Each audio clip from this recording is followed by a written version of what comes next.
本地伫咧6月底要推动民众行伫咧过路线，无论这是离这轿车、奥多摆偌远，这车拢爱停落来等，引起民众反弹。交通部下晡有含内政部警政署讨论到执法的标准，按算一礼拜就会定案。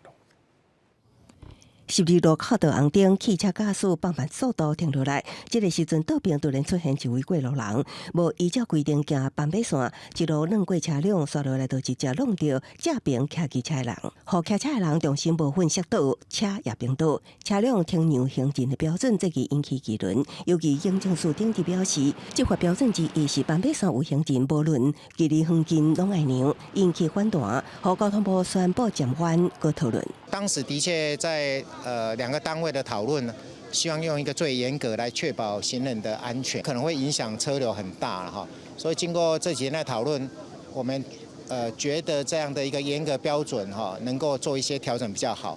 无停让行进，相关罚6,000六的30起。新制上路，交通部讲，考虑执法伤严，会影响车流顺畅度。下调行人已经伫斑马线顶端，还是过中心线的标准来检议。下调甲内政部警政署开会，预计一礼拜定案。会议上，警政署也将第一线执法面临的事务困难，提高交通部讨论来制定新的采罚标准。汽机车暂停了以后，什么时候可以再通过？这个我们会提出来再做讨论，可能会以庇护岛或安全岛或分象线再当一个起点。2个单位其实大家并没有做到很好的整合，那这也代表行人的设置规范或是行人的这个执法上面，其实都没有一个统一的做法。交通学者讲，看到人就爱停让，确实是理想状态。日本就有这款的驾驶文化，不过伫日本大众运输利用率比咱国悬，伫台湾车辆颠倒较侪。安怎保护行人，可袂造成交通混乱，需要全部的规划。